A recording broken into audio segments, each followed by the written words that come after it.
আল্লাহ বলে এই মানুষ দুনিয়ার ভিতরে যারা আল্লাহর খাঁটি গোলাম দাবি করবে, যারা আল্লাহর খাঁটি বান্দা বান্দি দাবি করবে, তাদের ভিতরে কিছু গুণ থাকা লাগবে, তাদের ভিতরে কিছু বৈশিষ্ট্য থাকা লাগবে। এক নাম্বার গুণের কথা আল্লাহ রব্বুল আলামিন সুন্দরভাবে জানিয়ে দিয়েছেন। আল্লাহ পাক বলতেছেন, ওয়া ইবাদুর রহমানিল্লাযীনা ইয়ামশুনা আলাল আরদি হাওনা, যারা আল্লাহর খাঁটি গোলাম দাবি করবে তাদের ভিতরে যেই গুণগুলো থাকবে তার ভিতরে এক নাম্বার গুণ আল্লাহর বান্দা বান্দিদের ভিতরে ইয়ামশুনার গুণ থাকবে। মুফাসসিরিন একরাম জানায় দেন, ইয়ামশুনা মানে হলো বিনয়। যারা আল্লাহর খাঁটি গোলাম দাবি করবে তাদের ভিতরে বিনয় থাকবে, নম্রতা থাকবে, ভদ্রতা থাকবে, অভদ্রতা তাদের ভিতরে থাকবে না। যারা আল্লাহর খাঁটি গোলাম দাবি করবে, আল্লাহর খাঁটি আশিক দাবি করবে, তাদের ভিতরে যেই গুণগুলো থাকবে তার ভিতরে এক নাম্বার গুণ হলো বিনয় থাকা লাগবে। রে বান্দা, ও আল্লাহর বান্দারা, আজকে সমাজের ভিতরে কত মানুষ আছে নিজেকে আল্লাহর খাঁটি গোলাম দাবি করে কিন্তু বিন্দু পরিমাণে বিনয়ের গুণ নাই, এমন মানুষ সমাজে আছে না? না, নিজের ভিতরে বিনয় ঢোকানো লাগবে, নিজেকে ছোট্ট মনে করা লাগবে। বিনয় এমন একটা গুণ, এই বিনয় মানুষকে এত পরিমাণে সম্মানের মর্যাদায় উঠায় দেয়, আর যার ভিতরে বিনয় থাকবে না তাকে আল্লাহ রব্বুল আলামিন ধ্বংস করে দেয়। রে বান্দা, ও আল্লাহর বান্দারা, তাহলে যারা আল্লাহর খাঁটি গোলাম দাবি করবে তাদের ভিতরে এক নম্বরে গুণ থাকা লাগবে বিনয়। নিজেকে ছোট্ট মনে করে করে জমিনের ভিতরে চলা লাগবে। যারা আল্লাহর খাঁটি বান্দা দাবি করবে তারা মানুষের সাথে কথা বলবে, কথার ভেতরেও বিনয় থাকা লাগবে। দুনিয়ার ভিতরে বড়দের সাথে কথা বলবে, সেই জায়গাও পরিপূর্ণ বিনয় থাকা লাগবে। আবার ছোট্টদের সাথে কথা বলবে, এই জায়গাও পরিপূর্ণ বিনয় থাকা লাগবে। বড়দের সাথে কথা বলার ক্ষেত্র বিনয় থাকা লাগবে, ছোটদের সাথে কথা বলার ক্ষেত্র পরিপূর্ণ বিনয় থাকা লাগবে। কারোর কোনো আদেশ করবে সেই ক্ষেত্র পরিপূর্ণ বিনয় থাকা লাগবে। আবার কারোর কোনো নিষেধ করবে এই ক্ষেত্রেও বিনয় থাকা লাগবে। বিনয় মানে নিজেকে ছোট্ট মনে করা লাগবে। আল্লাহ রাব্বুল আলামিন জানায় দেন, ওয়া ইবাদুর রহমানিল্লাযীনা ইয়ামশুনা আলাল আরদি হাওনা ওয়া ইযা খাতাবাহুমুল জাহিলুনা ক্বালু সালামা। আল্লাহ রাব্বুল আলামিন দুই নাম্বার গুণের কথা জানায় দেন। দুনিয়ার ভিতরে যারা আল্লাহর খাঁটি গোলাম, তাদের সাথে যখন কোনো জাহেল কোনো মূর্খ যদি ঝগড়া বাঁধাইতে আসে, যদি ঝঞ্ঝাট ঝামেলা বাঁধাইতে আসে, বিন্দু পরিমাণে আল্লাহর খাঁটি গোলামরা তাদের সাথে ঝগড়ায় লিপ্ত হবে না। রে বান্দা, দুনিয়ার ভিতরে দেখবেন অনেক মানুষ আছে মানুষের সাথে আগ বাড়ায় বাড়ায় বিনা কারণে মানুষের সাথে খালি ঝগড়া বাঁধানোর চেষ্টা করে, এমন মানুষ সমাজে আছে না নাই?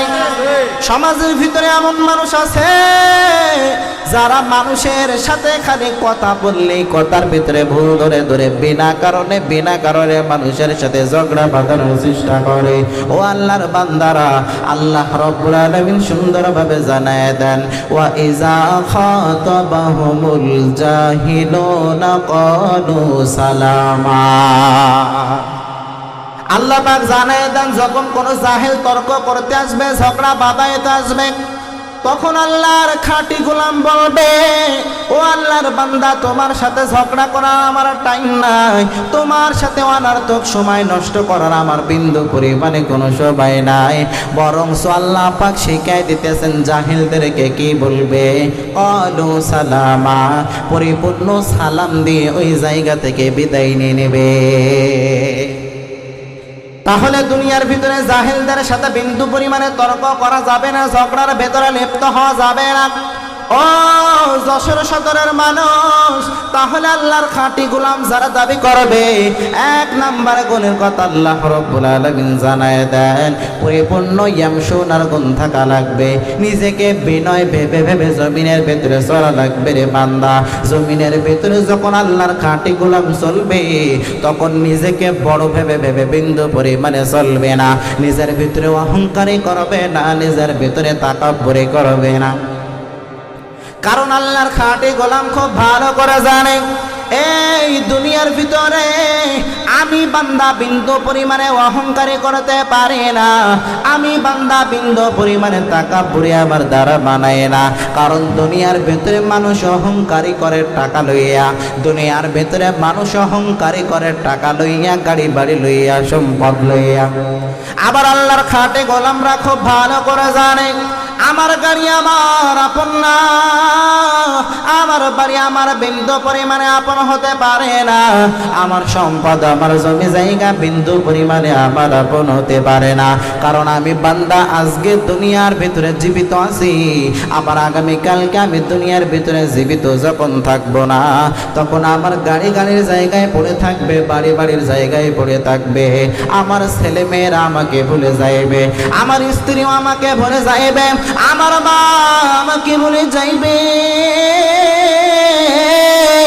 আমার বাবা আমাকে পরিপূর্ণ ভুলে যাইবে।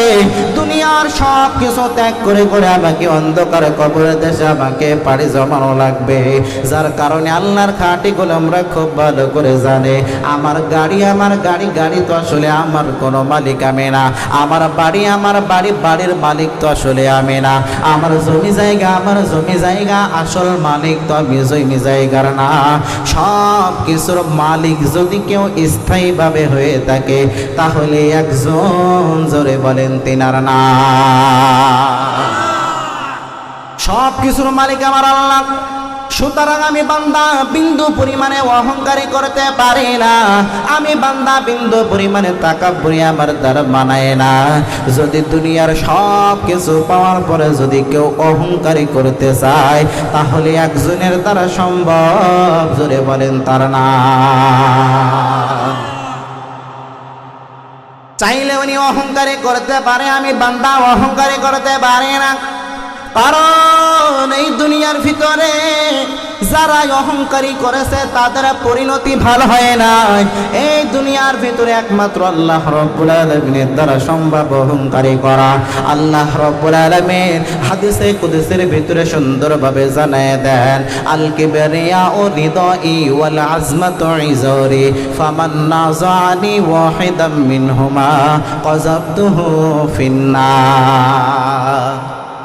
আল্লাহ রাব্বুল আলামিন হাদিসে কুদসির ভিতরে জানায় দেন, আল কিবরিয়া ও রিদাই, দুনিয়ার ভিতরে যে আল্লাহর বান্দা অহংকারী করবে, অহংকারী এটা হলো আমি আল্লাহর চাদর।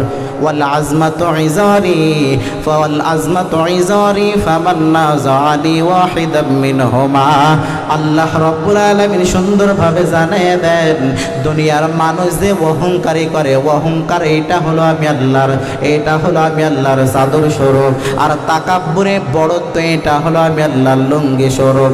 ফামান নাযানি ওয়াহিদাম মিনহুমা, অহংকার এবং তাকাব্বুরে যদি কোনো আল্লাহর বান্দা করে, তাহলে সে তো আমি আল্লাহর লুঙ্গি এবং চাদর লইয়া টানাটানি করলো। ফামান নাযানি ওয়াহিদাম মিনহুমা, যে আল্লাহর বান্দা, যে আল্লাহর বান্দি আমি আল্লাহর লুঙ্গি এবং চাদর নিয়ে টানাটানি করবে, তার ঠিকানা আমি আল্লাহ রাব্বুল আলামিন দেব, কাযাবতুহু ফিন্নার, জাহান্নামীদের অন্তর্ভুক্ত আমি আল্লাহ বানায় দেব। চিল্লায়ে পড়া যাবে কি নাউজুবিল্লাহ। তাহলে অহংকারী আমাদের দ্বারা বানায় না। অহংকার যদি কেউ করতে চায়, তাহলে আমার আল্লাহর দ্বারা সম্ভব, আমার দ্বারা সম্ভব হতে পারে না। দুনিয়ার ভিতরে মানুষ চলবে, মানুষ চলার ক্ষেত্রে নিজেকে ছোট্ট মনে করে করে চলা রাখবে রে বান্দা। দুনিয়ার ভিতরে কেউ যদি আল্লাহর রাজি খুশির জন্য যদি নিজেকে ছোট্ট মনে করে, কেউ যদি বিনয় হয়ে যায়, তাহলে তাকে বড় বানায় দেন কে? পয়গম্বর জানায় দেন, মান তাওয়াযা লিল্লাহ রাফাহুল্লাহ, কেউ যদি আল্লাহর জন্য নিজেকে ছোট্ট মনে করে, কেউ যদি আল্লাহর জন্য নিজের ভিতরে বিনয় নামক গুণ ঢুকায় দেয়, তাহলে তার সম্মান বৃদ্ধি করে দেয় আমার আল্লাহ। সুতরাং দুনিয়ার ভিতরে চলার ক্ষেত্রে নিজেকে ছোট্ট মনে করে করে আগানো লাগবে। এই গোটা পৃথিবীর ভিতরে যারা অহংকারী করেছে তাদের পরিণতি ভালো হয় নাই। দুনিয়ার ভিতরে সব থেকে মারাত্মক লেভেলের অহংকারী করেছিল কিন্তু ইবলিস। ইবলিস তো বান্দা সর্বপ্রথমে কোনো শয়তান ছিল না, জাহান্নামের আসামি ছিল না, বরং ইবলিস ছিল জিনদের সরদার, ইবলিস ছিল ফেরেশতাদের সরদার। ইবলিস তো এক সময় ছিল বড় আলেম, এত পরিমাণে জ্ঞানী, এত পরিমাণে জ্ঞান তার ভেতরে ছিল। ইবলিসের ভেতরে এত পরিমাণে এলেম ছিল। আমি মেজবাউদ্দিনের ভিতরে যত এলেম আছে, আমার মতো মেজবাউদ্দিন যশোরী 100টা এক জায়গায় করলেও, এলেম এক জায়গায় করলেও বিন্দু পরিমাণে ইবলিসের এলেম সম পরিমাণ হবে না। আবার যদি আমলের লাইনে বলেন, আমার মতো হাজার হাজার মানুষ এক জায়গায় করার পরে সব আমলগুলো একত্রিত করবেন আর ইবলিসের আমলগুলো একত্রিত করবেন, তারপরও বিন্দু পরিমাণে ইবলিসের আমল সম পরিমাণ হওয়া কখনো সম্ভব না রে বান্দা। ও আল্লাহর বান্দা, তাহলে ইবলিসের জ্ঞান কম ছিল না, ইবলিসের ইলম তো বিন্দু পরিমাণে কম ছিল না, কিন্তু ইবলিস শেষ পর্যন্ত জাহান্নামীদের অন্তর্ভুক্ত হলো। কারণ একটাই, ইবলিস নিজের ভিতরে অহংকার লালন করেছে। ইবলিসকে আল্লাহ রাব্বুল আলামিন জানায় দিলেন, ওয়া ইয কুলনা লিল মালাইকাতি ইসজুদু লি আদম ফাসাজাদু ইল্লা ইবলিস আবা ওয়াস্তাকবারা ওয়া কানা মিনাল কাফিরিন। চিল্লায়ে পড়েন আল্লাহু আকবার। আল্লাহ রাব্বুল আলামিন জানায় দেন, ও পয়গম্বর, স্মরণ করুন ওই সময়ের কথা যখন আমি আল্লাহ রাব্বুল আলামিন ইবলিসকে বললাম, সমস্ত ফেরেশতাদেরকে আমি আল্লাহ রাব্বুল আলামিন বললাম, মালাইকাতিস ইসজুদু লি আদম, ও সমস্ত ফেরেশতা তোমরা আল্লাহ রাব্বুল আলামিনের আদেশ মানো, বরঞ্চ আদমকে সকলে তোমরা সিজদা করো।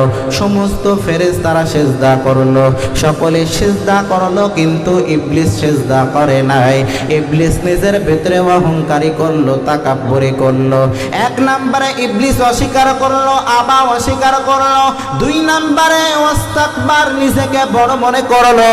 তাহলে 1 নম্বরে অস্বীকার করার কারণে, 2 নম্বরে নিজেকে বড় মনে করার কারণে আমার আল্লাহ পাক ঘোষণা দিয়ে দিলেন, ওয়া কানা মিনাল কাফিরিন। ও ইবলিস, তুই আগে ছিলি জান্নাতের পথে, কিন্তু এখন আর জান্নাতে যেতে পারবে না। আমি আল্লাহর আদেশ মানো নাই, আমি আল্লাহর হুকুম তুমি মানো নাই, যার কারণে তোমাকে আমি আল্লাহ রাব্বুল আলামিন কাফেরে পরিণত করে দিলাম। কাফেরদের ঠিকানা জান্নাত না জাহান্নাম? আরো জোরে বলেন। কাফেরদের ঠিকানা জাহান্নাম। আল্লাহ রাব্বুল আলামিন ইবলিসকে পরিপূর্ণ জাহান্নামীদের অন্তর্ভুক্ত বানায় দিলেন। আল্লাহ রাব্বুল আলামিন এবার ইবলিসকে সুন্দরভাবে প্রশ্ন করলেন, ক্বালা মা মানাকা আল্লা তাসজুদা ইযা আমারতু। ও ইবলিস, কে তোরে মানা করলো আমি আল্লাহর আদেশ মানতে? কে তোরে নিষেধ করলো? কি কারণে তুই আমি আল্লাহর আদেশ মানলি না? কি কারণে আমি আল্লাহর নিষেধ মানো নাই?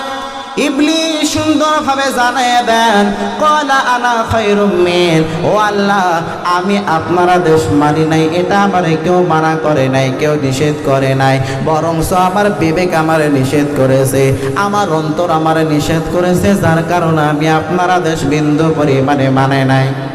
ক্বালা আনা খায়রুম মিন, আমি এই কারণে মানি নাই যে আমি হলো সব থেকে উত্তম।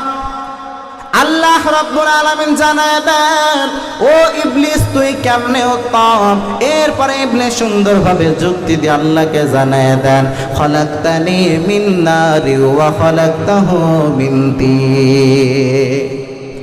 ও আল্লাহ, আপনি আদমকে বানাইলেন মাটি দিয়ে, আর আমি জিনকে বানাইলেন আপনি আগুনের দ্বারা, তাহলে মাটির আদমকে আমি জিন আমি কেমনে সেজদা করব? আপনি আমাকে বানাইলেন তো আগুনের দ্বারা, মাটি ছেড়ে দিলে নিচেই চলে যাই, মাটি তাকে মানুষের পায়ের নিচে, আর আগুনের গুণ হলো আগুন সর্বদাই উপরে উঠে যায়, তাহলে আগুনের সম্মান তো অনেক বেশি। আমি আগুনের তৈরি জিন হইয়া আমি মাটির তৈরি আদমকে আমি কেমনে সেজদা করব? আল্লাহ ইবলিস নিজের ভিতরে অহংকারী করলো কি করলো না? ইবলিস নিজের ভিতরে অহংকারী করলো, তাকাব্বুরি করলো। তাকাব্বুরি করার কারণে কি হলো? শেষ পরিণতি ইবলিসের কপালে এটাই জুটলো যে অকানা মিনাল কাফিরিন, আমি আল্লাহ তোমাকে কাফেরদের অন্তর্ভুক্ত বানায় দিলাম। আর কাফেরদের ঠিকানা জান্নাত না জাহান্নাম? জাহান্নাম। ইবলিস কি বলল? ইবলিস যুক্তি দিল। অনেক সময় দেখবেন মানুষ অনেক ক্ষেত্রে যুক্তি দেয়, সেটা হতে পারে ইসলামের পক্ষে বা বিপক্ষে। মানুষকে যদি বলেন যুক্তি দিয়ে দিনকে রাত বানাতে, রাতকে দিন বানাতে, কোনো ব্যাপার না, যুক্তি দিয়ে সবই সম্ভব। গোটা পৃথিবীটাকে আপনি একেবারে আওলায় ফেলে দিতে পারেন যুক্তি দিয়ে। এজন্যই তো মুরব্বীরা বলে যুক্তিতে মুক্তি নেই। কি নেই? যুক্তিতে মুক্তি নেই। বর্তমান কিছু আলেম সমাজও দেখি ডিবেটে বসে তারা শুধু মানুষকে যুক্তি দেয়, যুক্তি। আসলে বুঝতে হবে সব যুক্তিতে মুক্তি নেই, সব জায়গায় যুক্তি খাটে না। যুক্তি যদি আপনি দিতে চান কোরআনের বিপক্ষেও যুক্তি দেবেন, সম্ভব, কিন্তু এই যুক্তি কি সঠিক না বেঠিক? আরো জোরে বলেন। ইসলামের বিপক্ষে মানুষ যুক্তি দেয় কি দেয় না? যুক্তি যদি সঠিক হতো তাহলে তাদের যুক্তিগুলো তো সঠিক হবে, ঠিক না? তাহলে বোঝা গেল সব যুক্তিতে মুক্তি মেলে না।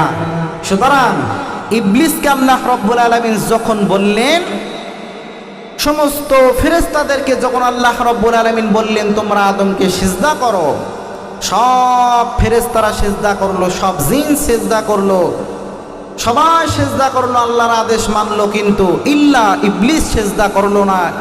ইবলিস আল্লাহর আদেশ মানলো না, যার কারণে সে কাফেরে পরিণত হয়ে গেল। শুধু মানে নাই, এখানেই ক্ষান্ত হয় নাই, পাল্টা আবার যুক্তি দিতেছে। কি যুক্তি? আল্লাহ তুমি তো আদমকে বানাইছো মাটি দিয়ে, আর আমি জিনকে, আমি ইবলিসকে তুমি তৈরি করেছো আগুন দিয়ে, তাহলে আমার সম্মান তো আদমের থেকে বেশি, আমি কেমনে আদমকে সিজদা করব বলেন? ইবলিস কি যুক্তি দেয় নাই? যুক্তি দিয়ে কে ইবলিস রেহাই পেয়েছে? পায় না। যুক্তি দিয়েও ইবলিস একেবারে চিরস্থায়ী জাহান্নামীদের আসামি হয়েছে।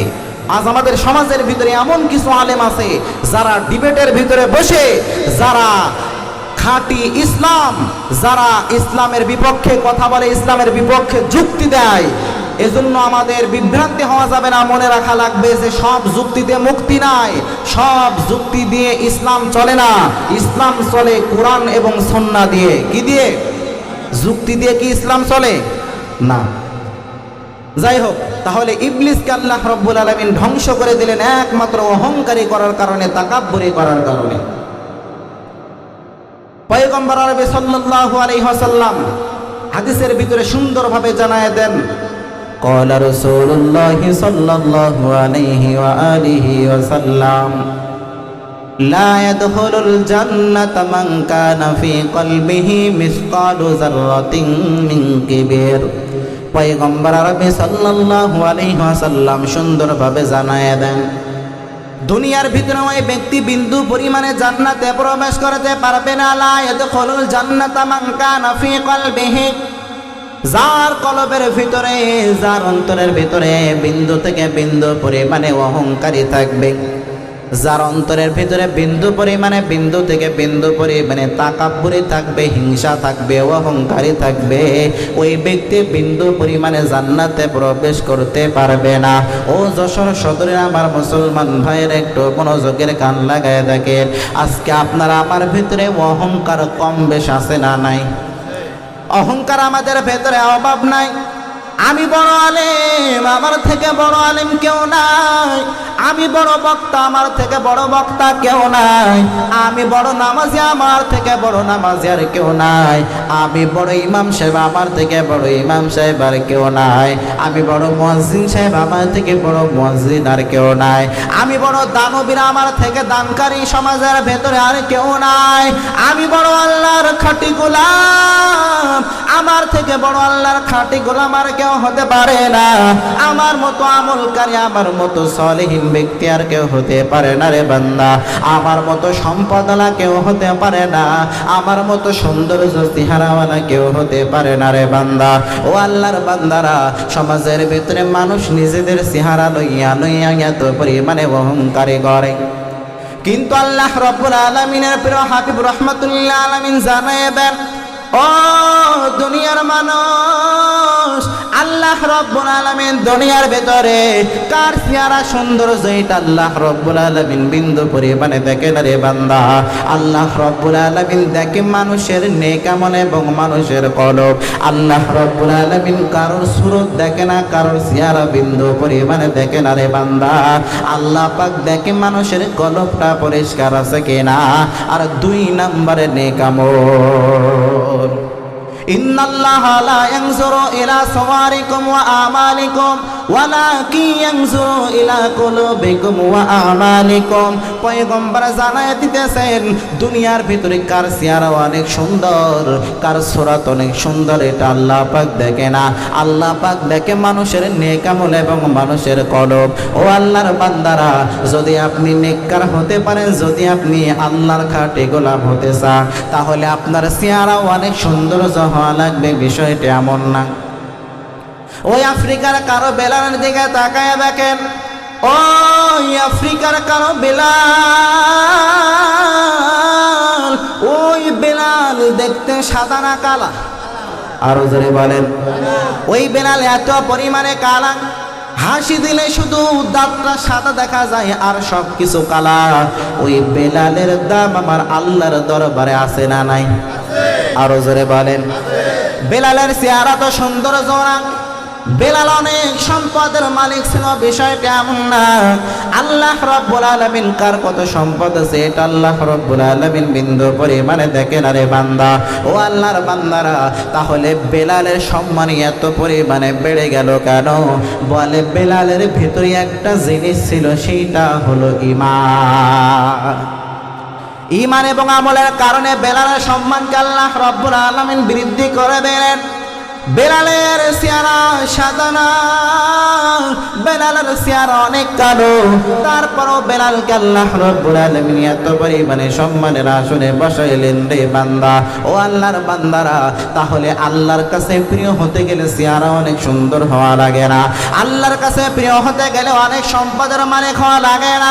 বরঞ্চ 1 নম্বরে ঈমানটাকে মজবুত করা লাগবে। 2 নম্বরে নেক আমল যদি করে করে দুনিয়া থেকে আমরা বিদায় নিতে পারি, তাহলে আল্লাহ রাব্বুল আলামিন আমাদেরকে জান্নাত দিবে। আল্লাহ রাব্বুল আলামিন পবিত্র কালামুল্লাহ মাজিদের ভেতরে জানায় দেন, ইন্নাল্লাযীনা আমানু ওয়া আমিলুস সালিহাত কানাত লাহুম জান্নাতুল ফিরদাউস নুজুলা। চিল্লায়ে পড়েন আল্লাহু আকবার।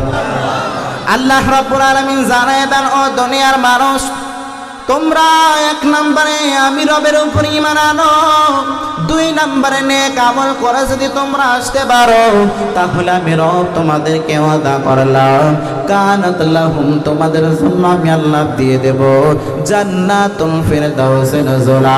আমি আল্লাহ রাব্বুল আলামিন জাহান্নাম বানাইলাম 7টা আর জান্নাত বানাইলাম 8টা।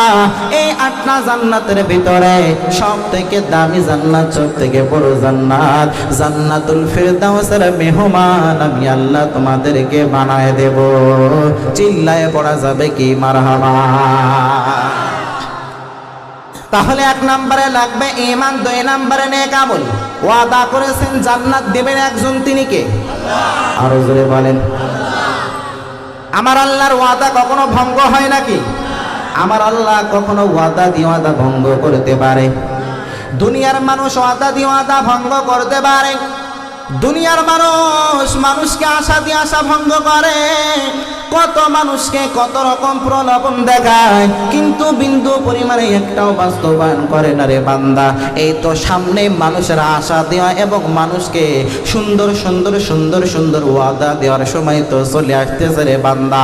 এই দেখবেন সামনে মানুষকে এত সুন্দর সুন্দর ওয়াদা করবে, মানুষকে অনেক জিনিস দেওয়ার প্রলোভন দেখাবে, কিন্তু স্বার্থ হাসিল হয়ে গেলে বিন্দু পরিমাণে তারা তাদের ওয়াদা আর পূরণ করবে না রে বান্দা। তারা কথা দিয়ে কথার খেলাপ করে, ওয়াদা দিয়ে ওয়াদা ভঙ্গ করে, কিন্তু আমার আল্লাহ কখনো ওয়াদা দিয়ে ওয়াদা ভঙ্গ করে না, ঠিক কিনা? তাহলে দুনিয়ার ভেতরে যারা অহংকারী করেছে, তাকাব্বুরি করেছে, তাদেরকে আল্লাহ রাব্বুল আলামিন দুনিয়াতে ধ্বংস করেছেন, লাঞ্ছিত করেছেন, বঞ্চিত করেছেন। এই গোটা পৃথিবীর ভিতরে আল্লাহ রাব্বুল আলামিন যত মানুষকে পাঠাইছেন, কাউকে আল্লাহ ক্ষমতা দিয়েছেন, কাউকে আল্লাহ রাব্বুল আলামিন সম্পদ দিয়েছেন, কাউকে আল্লাহ রাব্বুল আলামিন ক্ষমতা দেয় নাই, সম্পদ দেয় নাই। আল্লাহ রাব্বুল আলামিন কাউকে ক্ষমতার চেয়ারে বসানোর কারণে আল্লাহ রাব্বুল আলামিন পরীক্ষা করতে চাই। আল্লাহ রাব্বুল আলামিন কাউকে সম্পদ দেওয়ার মাধ্যমে পরীক্ষা করে, আবার কাউকে সম্পদ না দেওয়ার মাধ্যমে আল্লাহ রাব্বুল আলামিন পরীক্ষা করে রে বান্দা। আল্লাহ রাব্বুল আলামিন জানিয়ে দেন, ওয়ালা নাবলুওয়ান্নাকুম বিশাইইম মিনাল খাউফি ওয়াল জু'i ওয়া নাকসিম মিনাল আমওয়াল ওয়াল আনফুসি ওয়াস সামারাত ওয়া বাশশিরিস সাবিরিন। চিল্লায়ে পড়া যাবে কি আল্লাহু আকবার? আল্লাহ রাব্বুল আলামিন জানায় দেন, আমি আল্লাহ রাব্বুল আলামিন অবশ্যই তোমাদেরকে আমি আল্লাহ পরীক্ষা করাবো। আমি আল্লাহ ভয়ের মাধ্যমে পরীক্ষা করব, আমি আল্লাহ রাব্বুল আলামিন আমি আল্লাহ পাক খোদার তওয়ার মাধ্যমে পরীক্ষা করব। ওয়া নাকসিম মিনাল আমওয়ালি ওয়াল আনফুসি ওয়াস সামারাত, আমি আল্লাহ রাব্বুল আলামিন মানুষের জীবন দেওয়ার মাধ্যমে আমি আল্লাহ পরীক্ষা করব। আমি আল্লাহ রাব্বুল আলামিন মানুষকে ক্ষয়ক্ষতি দেওয়ার মাধ্যমে পরীক্ষা করব। ও আল্লাহর বান্দারা, অনেক সময় দেখবেন আল্লাহ রাব্বুল আলামিন আমাদেরকে অনেক লাইনে ক্ষয়ক্ষতি দেয়। যখন ঝড় হয়, তুফান হয়, ঝড় তুফানের সময় যখন মানুষের ধানের ফসলগুলো, আবাদগুলো যখন নষ্ট হয়ে যায়, অনেক সময় হয় কি হয় না? আরো জোরে বলেন, হয় কি হয় না? হয়। এমন তো অবস্থার ভিতরে মানুষ কি বলে আল্লাহকে শুধু আমার জমিনগুলো চকি থাকে, আমার আবাদ ফসলগুলো চকি থাকে, আর কারোরটা চকি থাকে না, বলে কি বলে না? মানুষের যখন গরু মারা যায়, ছাগল মারা যায়, তখন মানুষ বলে আমার গোয়ালে মাত্র 3-4টা গরু, আমার বাড়িতে মাত্র 3-4টা ছাগল, অমুকের গোয়ালে গোয়াল ভরা গরু 15-20টা গরু রয়েছে, ওর এততলা বিল্ডিং, এত সম্পদ, এতগুলো ছাগল, এত সম্পদের মালিক সে। আমি গরিব মানুষ, অসহায় মানুষ, আমার গোয়ালে মাত্র 2-3-4টা গরু, আমার গরুটাই মারা গেল। আল্লাহর নজর কি শুধু আমার গোয়ালের দিকে পড়ে, ওর গোয়ালের দিকে কি পড়ে না? এরকম মানুষ বলে কি বলে না? বলে। এই কথাগুলো বলা যাবে না, কারণ আল্লাহ রাব্বুল আলামিন এইটাও মানুষকে পরীক্ষা করতেছেন। আল্লাহ রাব্বুল আলামিন কাউকে অধিক সম্পদ দিয়ে কোনো ক্ষয়ক্ষতি করবে না, এটাও একটা পরীক্ষা। আবার কাউকে আল্লাহ রাব্বুল আলামিন অল্প সম্পদ দিবেন, অল্প ফসল দিবেন, এর ভিতরে আল্লাহ রাব্বুল আলামিন ক্ষয়ক্ষতি দিবেন, এইটাও আল্লাহর পরীক্ষা। তাহলে দুনিয়ার ভিতরে আল্লাহ রাব্বুল আলামিন যত মানুষকে ক্ষমতার চেয়ারে বসাইছেন, যত মানুষকে আল্লাহ সম্পদের মালিক বানাইছেন, যত মানুষকে আল্লাহ রাব্বুল আলামিন crore crore crore crore million billion trillion octillion সম্পদের মালিক বানাইছেন, আল্লাহ পাক পরীক্ষা করেছেন। পরীক্ষায় ফেল করার কারণে কোটি টাকার সম্পদের মালিকও জাহান্নামী হয়ে যাবে কি যাবে না? আবার অনেক সম্পদের মালিক না, বরং দিন আনে দিন খায় দিন মজুরি, একদিন ভ্যান না চালাইলে পেটে এক মুঠো ভাত জোটে না, একদিন রিক্সা না চালাইলে বিন্দু পরিমাণে পেটের ভিতরে ভাত জোটে না রে বান্দা।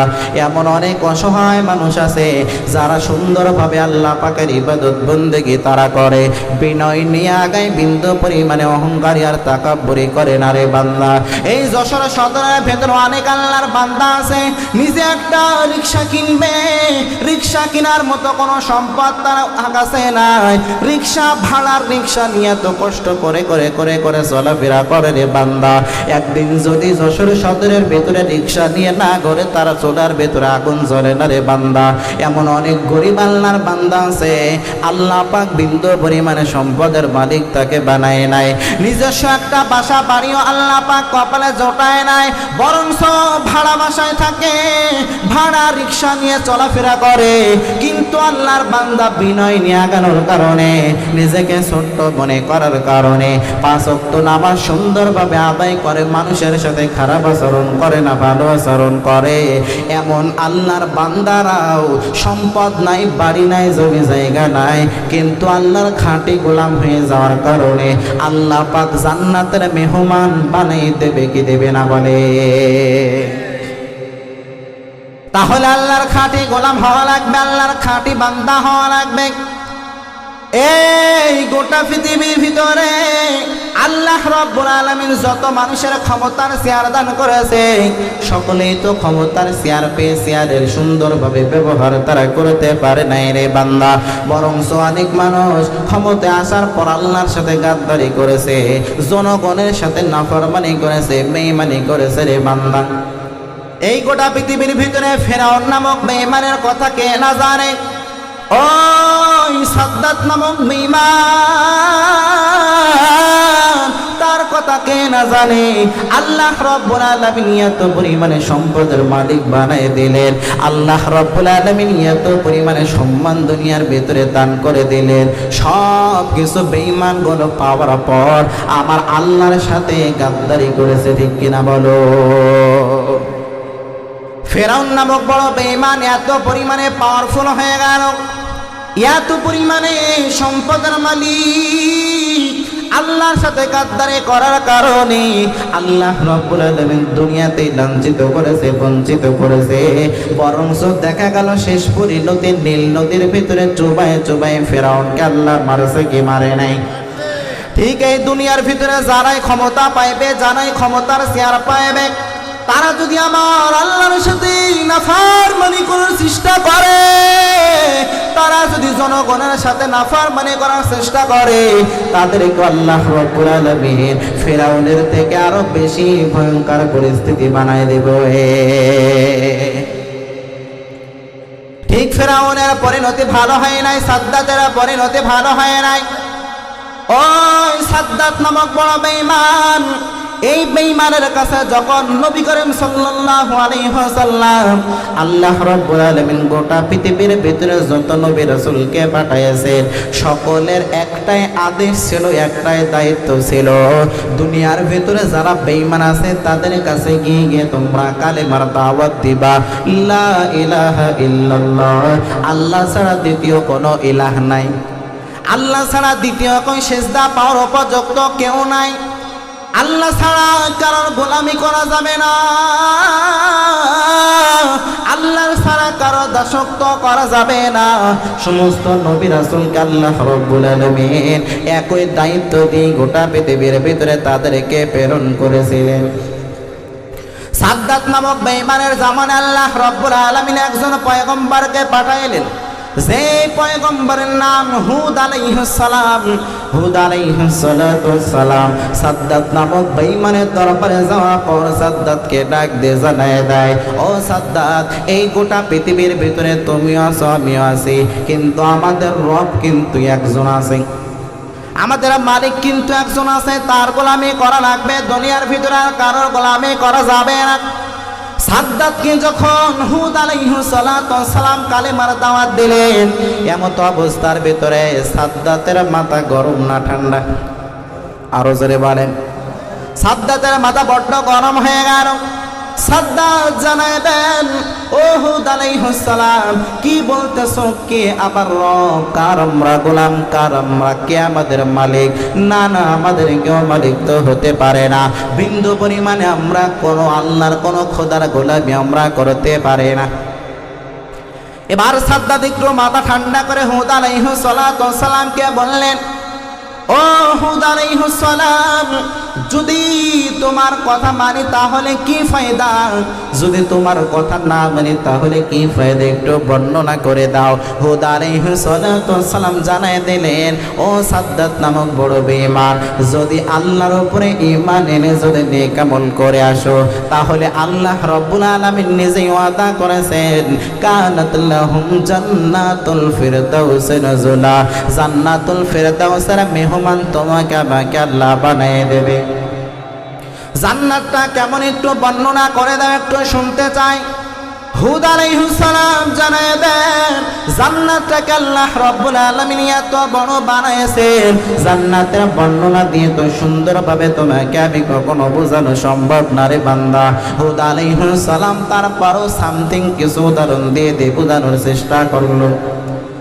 সাদ্দাত নামক বেঈমানকে ডাক দে, জানায় দেয়, ও সাদ্দাত নামক বড় বেঈমান, জান্নাত এমন একটা দামি জায়গা, ওই জান্নাতের ভেতরে যে একবার প্রবেশ করবে, জান্নাতের ভেতরে সে পরিপূর্ণ প্রবেশ করার পর জান্নাতের ভেতরে বিন্দু পরিমাণে হুর গেলে মানের কোনো অভাব থাকবে না রে বান্দা। জান্নাতের ভেতরে কোনো খাবারের অভাব নাই, কোনো আরামায়েশের বিন্দু পরিমাণে অভাব থাকবে না। জান্নাতের ভিতরে একটা নদী থাকবে, একটা হবে শরবতের, আর একটা হবে মধুর, আর একটা হবে দুধের। ওই জান্নাতের যে বিল্ডিং, এই বিল্ডিং এর একটা ইট হবে স্বর্ণের, আর একটা ইট হবে একত পাথরের, আর একটা ইট হবে রূপার তৈরি।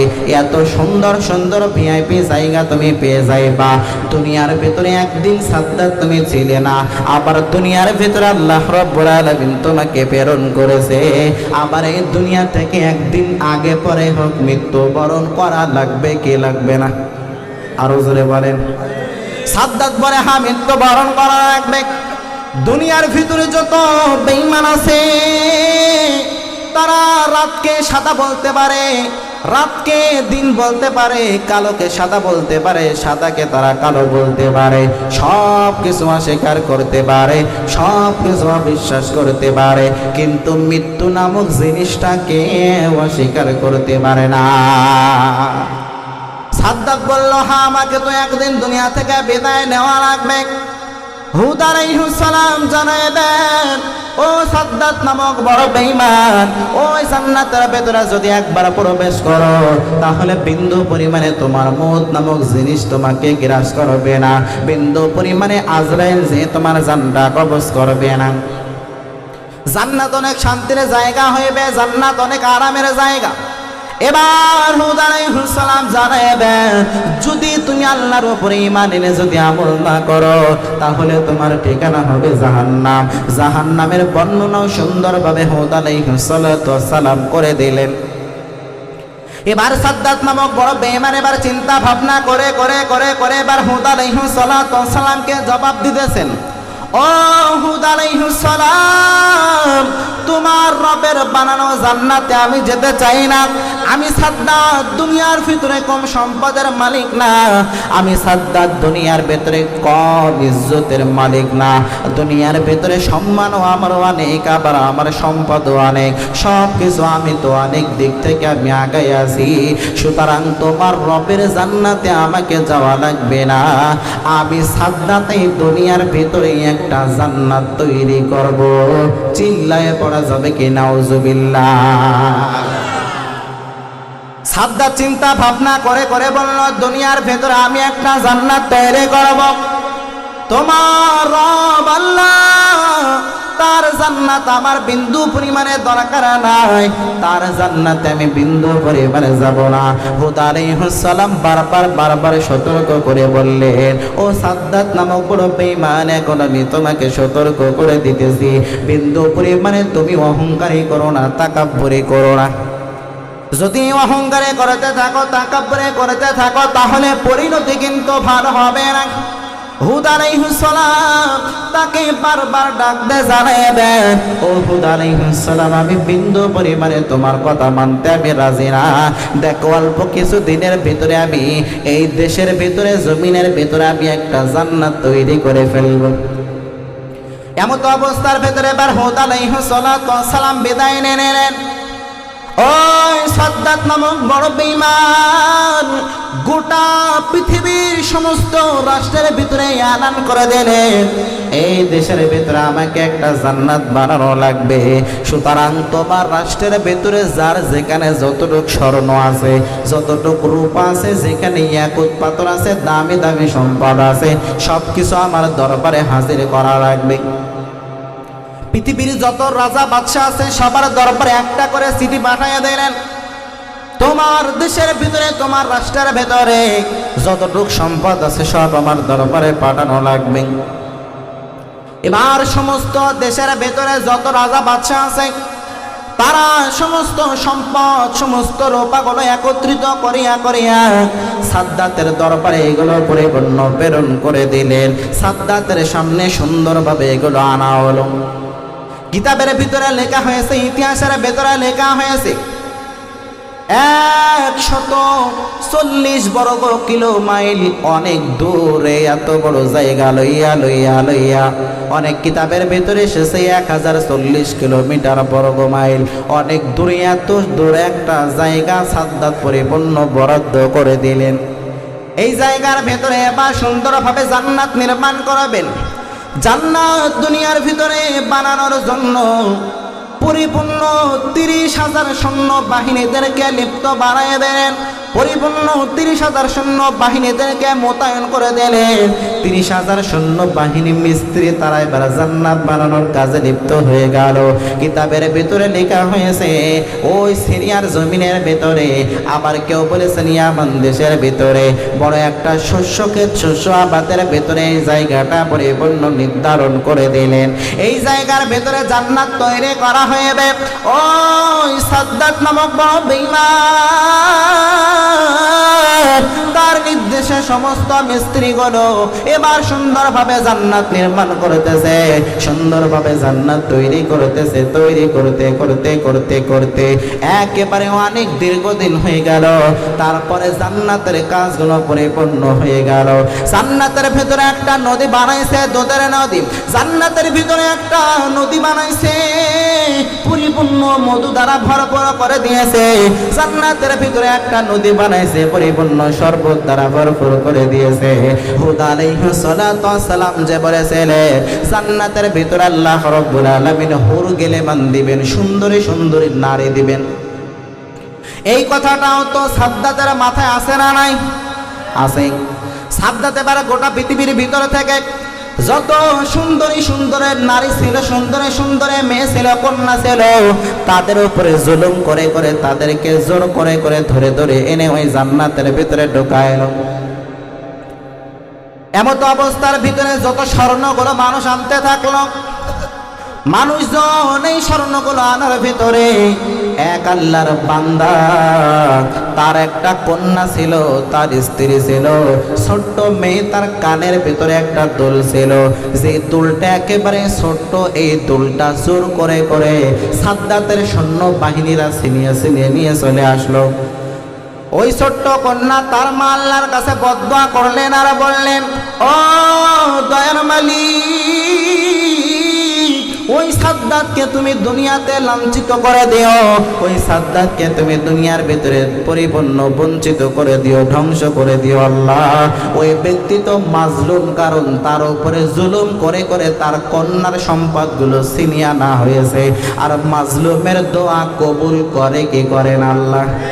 আরো জোরে বলেন। মাজলুমের চোখের পানি আল্লাহ তাআলা বিন্দু পরিমাণে সহ্য করতে পারে না।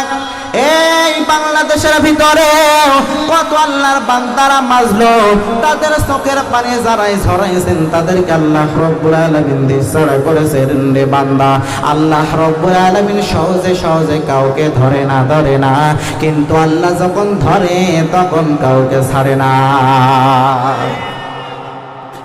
ঠিক সাদ্দাত নামক বড় বেঈমান সে যখন জান্নাত তৈরি করলেন, জান্নাত সুন্দরভাবে তৈরি করার পর সাদ্দাত নামক বড় বেঈমান গোটা দেশের ভিতরে বাড়ি এলান করে দিলেন। আমি হুদ আলাইহিস সালাতু ওয়াস সালামের সাথে আমি চ্যালেঞ্জ শুনে দিয়েছিলাম, ওই হুদ আলাইহিস সালাতু ওয়াস সালাম তার জান্নাতের ভিতরে আমি বিন্দু পরিমাণে যাব না, তার রবের বানানো শান্তির ঠিকানা জান্নাতের ভিতরে আমি প্রবেশ করব না। যার কারণে হুদ এবার সুন্দরভাবে এত সুন্দরভাবে বুঝাইলেন, তারপরও সাদ্দাত বিন্দু পরিমাণে মানে নাই। সাদ্দাত এবার গোটা দেশের ভিতরে এলান করে দিলেন, অমুক দিন অমুক সময়ের ভিতরে আমার বানানো জান্নাতের ভিতরে আমি প্রবেশ করব। যারা ওই বেঈমানের সৈন্যবাহিনী, যারা বেঈমানের সাপোর্টার, তারা এবার সকলে জান্নাতের গেটের ভিতরে বেঈমান সাদ্দাতকে অভিবাদন জানানোর জন্য সকলে দাঁড়ায় গেল। সকলে দাঁড়ায় গেছে, সাদ্দাতকে স্বাগতম জানায়। সাদ্দাতকে আজকে প্রথম জান্নাতের ভেতরে ঢোকানো লাগবে। এমত অবস্থার ভেতরে সাদ্দাত যখন এবার ঘোড়ার উপরে সওয়ার হয়ে যখন ওই জান্নাতের ভিতরে প্রবেশ করতে যাইবে, জান্নাতের ভিতরে এখনো প্রবেশ করে নাই, বরং তার বানানো জান্নাতের গেটের সামনে ঘোড়া গিয়ে দাঁড়াইছেন। এমত অবস্থার ভিতরে কে যেন ভয়ঙ্কর রূপ এবং চেহারা লইয়া সাদ্দাতের সামনে এসে সাদ্দাতকে জানায় দেয়, ও সাদ্দাত দাঁড়াও। সাদ্দাত বলে, তুমি কে? বলে, আমি হলো মালাকুল মউত। তোমার কাজ কি? বলে, আমার কাজ হলো জান কবজ করা। বলে, কারণ কি? আমি যখন জান্নাতে প্রবেশ করবো সামনে কেন সরে যাব? বলে, আমি সরে যাব না, সরবা এখন তুমি। মালাকুল মউত ডাক দে জানিয়ে দেন, বিন্দু পরিমাণে আর কোনো দেরি হবে না, রবের এখনই আদেশ হয়ে গেছে, তোমার জানটা কবজ করা লাগবে। সাদ্দাত বলল, ও আজরাইল, মালাকুল মউত, এত কষ্ট করে জান্নাত বানাইলাম, এত কষ্ট করে এত সুন্দর ভোগবিলাসের জায়গা আমি বেঈমান তৈরি করালাম, আমাকে একবারের জন্য তুমি একটু জান্নাতে প্রবেশ করতে দাও। মালাকুল মউত ডাক দিয়ে জানাই দেয়, না বিন্দু পরিমাণে এর ভিতরে প্রবেশ তুমি করতে পারবা না, কারণ জান কবজ করা, রূহ কবজ করার দায়িত্ব আল্লাহ পাক মালাকুল মউতকে দিয়ে দিলে। ঘোষণা দিয়ে দিয়েছেন একজন, তিনি কে? আল্লাহ পাক জানায় দেন, লা ইস্তাখিরুনা সাআতাও ওয়া লা ইস্তাকদিমুন। আল্লাহ পাক সুন্দরভাবে জানায় দেন, ও দুনিয়ার মানুষেরা, দুনিয়ার ভিতরে কে কত সেকেন্ডে মৃত্যুবরণ করবে, কে কত সালে মৃত্যুবরণ করবে, কে কত ঘন্টায়, কত মিনিটে, কোন মুহূর্তে, কোন জায়গায় মৃত্যুবরণ করবে, এইটা আমি আল্লাহ পরিপূর্ণ নির্ধারণ করে রাখলাম। লা ইস্তাখিরুনা সাআতাও ওয়া লা ইস্তাকদিমুন। আমি আল্লাহ পাক যার মৃত্যুর ঠিকানা, যার মৃত্যুর সময় যেই জায়গায় নির্ধারণ করে রাখলাম, এর 1 সেকেন্ড আগেও কেউ মৃত্যুবরণ করবে না, আবার 1 সেকেন্ড পরেও কেউ মৃত্যুবরণ করবে না। ও আল্লাহর বান্দারা, তাহলে মালাকুল মউত গোটা পৃথিবীর ভিতরে যত মানুষ আছে, কারোর জান 1 সেকেন্ড আগেও কবজ করেন, 1 সেকেন্ড পরেও কবজ করে না।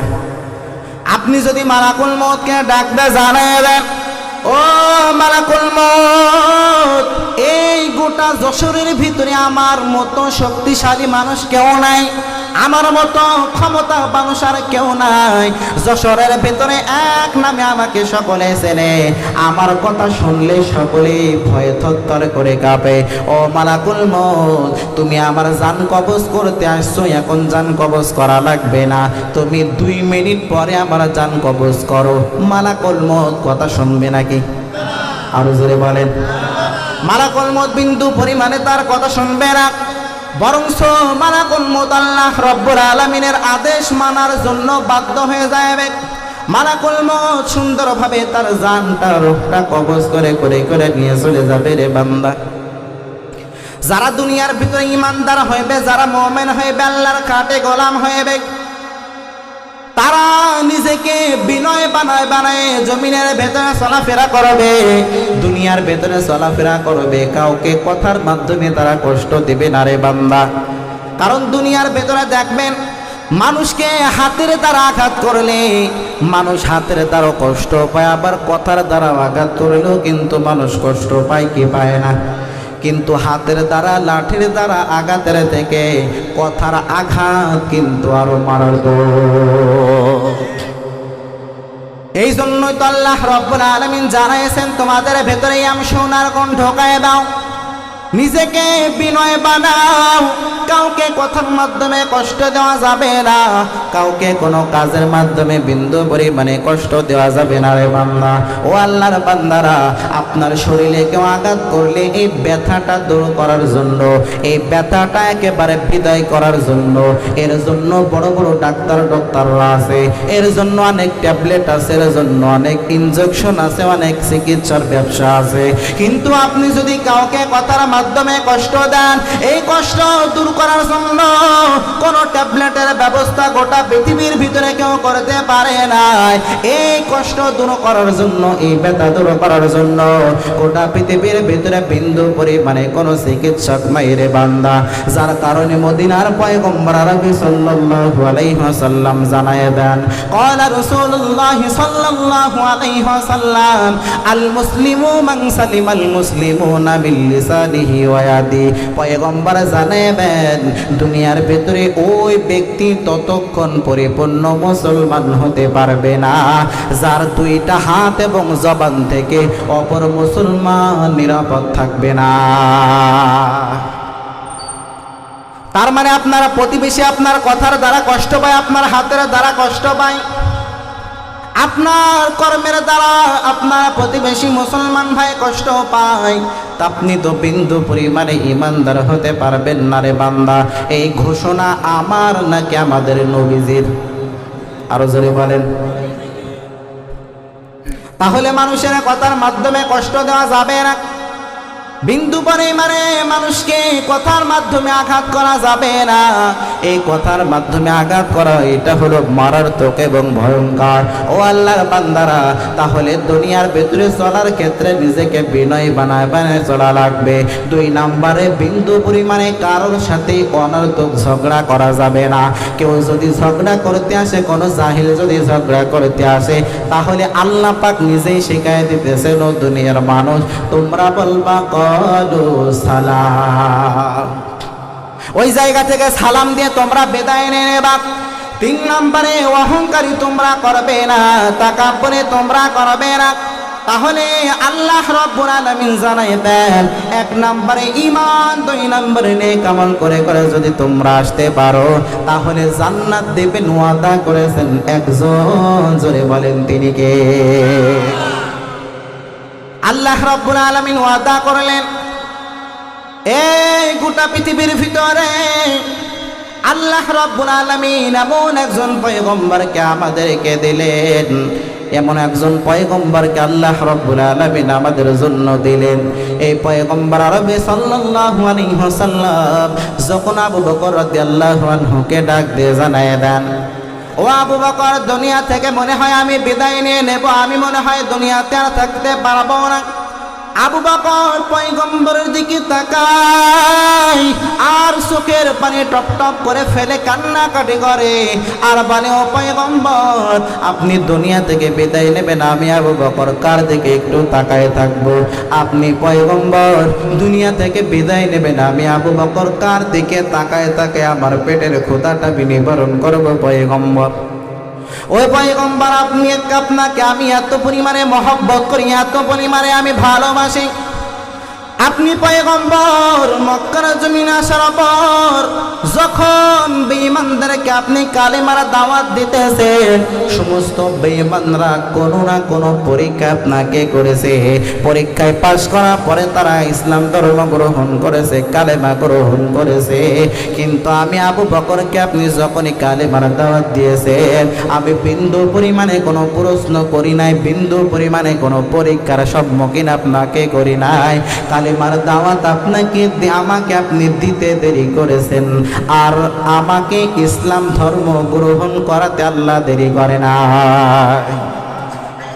আপনি আমাকে কালেমার দাওয়াত দিতে একেবারে যখনই দিয়েছেন, তখন আমি কালেমা গ্রহণ করে নিয়েছি, ইসলাম ধর্ম আমি গ্রহণ করে নিয়েছি। ও পয়গম্বর, আপনি যখন মক্কা থেকে মদিনায় হিজরত করে যখন রওনা করবেন, অনেক দিন যাবত আমি আমার রাত্রে আমার পিঠটা আমি বিছানার ভিতরে লাগাই না ও পয়গম্বর, আমার মাথাটা আমি বালিশের ভিতরে লাগাই না, কারণ আপনি যেই দিনে বলেছেন মক্কা থেকে মদিনায় হিজরত করে চলে যাওয়া লাগবে, দীর্ঘদিন ধরে রাত্রে না ঘুমায় আপনি পয়গম্বরের জন্য আমি ওয়েট করেছিলাম, আমি পরিপূর্ণ আমি অপেক্ষা করেছিলাম। ও পয়গম্বর, আপনি যখন মিরাজে গিয়েছিলেন, যখন আল্লাহ রাব্বুল আলামিন আপনাকে মিরাজের রাত্রে ভ্রমণ করাইছেন, আল্লাহ রাব্বুল আলামিন আপনার সাথে মোলাকাত করেছেন, আপনাকে আল্লাহ রাব্বুল আলামিন মসজিদে হারাম থেকে মসজিদে আকসা তো মসজিদে আকসা থেকে আবার 7 আসমান ভেদ করে পরিপূর্ণ আল্লাহ রাব্বুল আলামিন ইনদা সিদরাতিল মুনতাহা ভেদ করে আরো সে নিয়ে যে আল্লাহর সাথে আপনার মোলাকাত হয়েছে। এই ঘটনা আপনি যখন মক্কার ভেতরে এসে মানুষকে বলতে লাগলেন, মক্কার মানুষ ঘটনা বিশ্বাস করে না, মক্কার মানুষ সকলে বলতে লাগলো এই মুহাম্মদ সে মিথ্যা কথা বলতেছে, এই কথা বিন্দু পরিমাণে কখনো সত্য হতে পারে না। সকলের কাছে এটা আজীব মনে হইল, অবাক মনে হইল। আল্লাহ রাব্বুল আলামিন এই জন্যই তো পবিত্র কালামুল্লাহ মাজিদের ভিতরে সূরা বানী ইসরাঈলের 1 নম্বর আয়াতের ভিতরে আল্লাহ পাক জানায় দেন, সুবহানাল্লাযী আসরা বিআবদিহি লাইলাম মিনাল মাসজিদিল হারাম ইলাল মাসজিদিল আকসাল্লাযী বারাকনা হাওলাহু লিনুরিয়াহু মিন আয়াতিনা ইন্নাহু হুয়াস সামিউল বাসীর। চিল্লায়ে পড়েন আল্লাহু আকবার। আল্লাহ রাব্বুল আলামিন সূরা বানী ইসরাঈলের 1 নম্বর আয়াতের ভিতরে শুরুতে আল্লাহ পাক বললেন সুবহান। এই জায়গার ভিতরে সুবহানাল্লাহ শব্দের আনার অর্থ আল্লাহ রাব্বুল আলামিন কেন করলেন, আল্লাহ রাব্বুল আলামিন কি কারণে শুরুতে সুবহান শব্দ আনলেন, মুফাসসিরিনে কেরাম তাফসীরের ভিতরে লিখেছেন। দুনিয়ার ভিতরে একটু আপনারা খেয়াল করে দেখবেন, মানুষ যখন কোন নদীর ভিতরে মাছ ধরে, বড় মাছ পাইলে আজিব হয়, আজিব হলেই কিন্তু মানুষ সুবহানাল্লাহ বলে, কি বলে না? মানুষ যখন একটা কোনো আজিব মানুষের সুন্দর চেহারা দেখে, তখন মানুষ বলে সুবহানাল্লাহ, এত সুন্দর চেহারা আল্লাহ পাক তোমাকে দান করেছে। আপনারা বয়ানের মাঝে যখন কোন আজিব একটা কথা শোনেন, তখন সুবহানাল্লাহ বলে চিৎকার করেন কি করেন না?